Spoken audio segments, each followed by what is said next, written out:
Christians love to say they follow Jesus. But here's the uncomfortable truth. Most of what they believe didn't come from Jesus at all. It came from Paul, a man who never met Jesus, never heard him teach, and rewrote the entire faith into something Jesus wouldn't even recognize.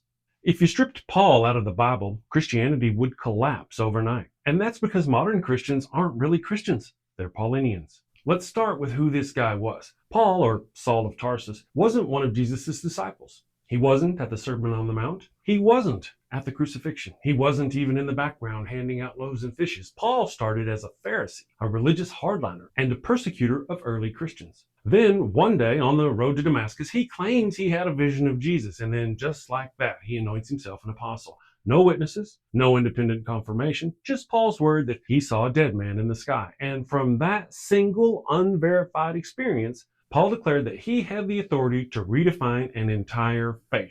What did Paul teach? Paul didn't just spread Jesus' message, he rewrote it. His letters are the oldest writings in the New Testament, decades before the Gospels, which means Paul set the stage before anyone even recorded what Jesus supposedly said. Paul taught that Jesus' death was a cosmic sacrifice, the only way for humanity to be saved. He created the idea of salvation by grace through faith, not through following the law. That's Paul's theology, not Jesus's. And here's the big one, circumcision.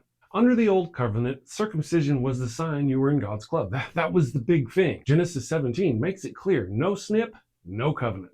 Jesus was circumcised. Every male follower of Jesus was circumcised.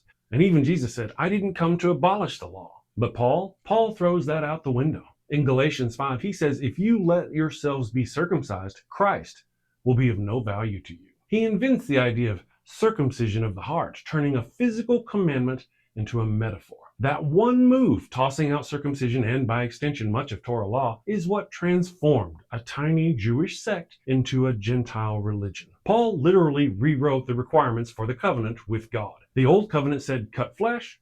Paul's new covenant says just believe. That's not Jesus talking, that's Paul rewriting the rule book. So what did Jesus teach? Here's where the contrast couldn't be clearer. Jesus preached the kingdom of God, not a new religion. His teachings?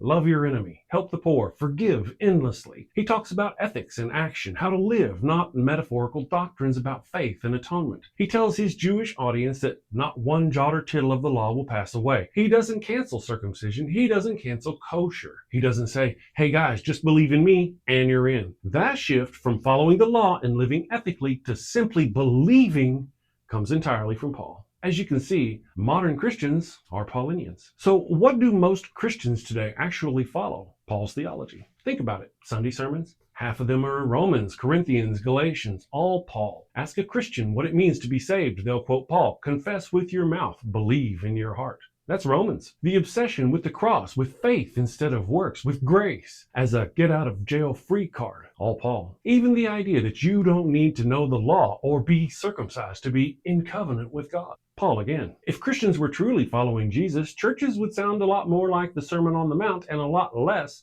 like Paul's TED Talks on theology. Here's the bottom line. Christianity, as we know it, is Paul's creation. He hijacked a Jewish apocalyptic preacher's message and built an entirely new religion on top of it. Jesus preached the kingdom of God. Paul preached a religion about Jesus. If you stripped Paul out of the New Testament, Christianity would crumble because Christianity isn't really Christianity. It's Paulinity. If you call yourself a Christian, wouldn't you want to know the truth? Are you following Jesus, the true Son of God? Or are you just following Paul, someone who never met Jesus and taught a completely different message? I'd want to know. Christians, did you know your religion is a scam? Click down here to see the top 10 reasons why Christianity is a scam and always has been. I have a whole playlist of the top 10 videos if you're into the top 10s thing. Click down here for those, or, click up here if you want to be put on our mailing list. Send safely, my friends. Take care.